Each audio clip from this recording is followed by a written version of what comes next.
संविधान में प्रथम बार आयोजित समारोह 2026 में आज मैं सभी के सामने एक ऐसे विषय पर बात करना चाहता हूं जो हमारे जीवन की सबसे बड़ी पूंजी है, आदर्श स्वास्थ्य। क्योंकि ये दिख से हटके है और हमारे समाज के कई साथी आजकल बीमार चल रहे हैं, इसलिए हमको ये सब फैसला जब दौड़ रहा था तो हमें लगा कि हम बोलना चाहिए, अलग बोलना चाहिए। तो आदर्श स्वास्थ्य हम किसको कहते हैं? तो यह जो है वास्तविकता यह है कि स्वास्थ्य केवल बीमारी से मुक्त रहने का नाम नहीं है। आदर्श स्वास्थ्य का अर्थ है शारीरिक रूप से स्वस्थ, मानसिक रूप से संतुलित, भावनात्मक रूप से मजबूत और सामाजिक रूप से सक्रिय रहना।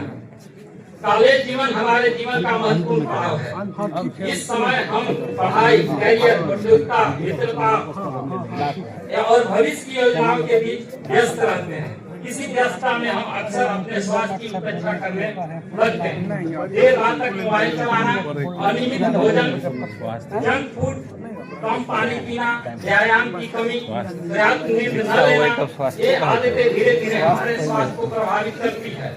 इसलिए हम कुछ सरल नियम अपनाने चाहिए। पहला नियम है संतुलित आहार। भोजन में फल, सब्जियां, दालें, अनाज, पर्याप्त प्रोटीन और आवश्यक पोषक तत्व शामिल करें। दूसरा नियम है नियमित व्यायाम। प्रतिदिन कम से कम 7 से 10,000 कदम पैदल चलना, योग, खेल और व्यायाम के लिए निकालें।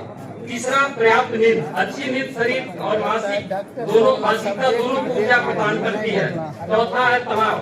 असफलता और या कठिन परिस्थितियों से घबराने के बजाय उनसे सीखें। ध्यान, योग, सकारात्मक सोच और अपने मित्रों या परिवार से बातचीत तनाव कम करके मदद कर सकती है।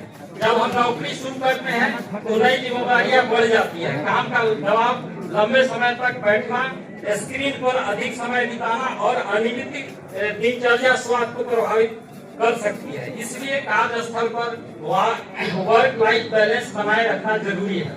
काम के दौरान छोटे छोटे ब्रेक लें, सही मुद्रा में बैठें, पर्याप्त पानी पिए, काम के बाद परिवार, मित्र, खेल या अन्य सामाजिक गतिविधियों में भाग लें। आदर्श स्वास्थ्य के ऊपर यही है, आप लोग जो है इसको सही से पालन करें और जब आप स्वस्थ रहेंगे तो अपने लिए, अपने परिवार के लिए, अपने समाज के लिए और अपने ऑफिस के लिए सारा काम समय पे करेंगे। तो इसलिए धन्यवाद।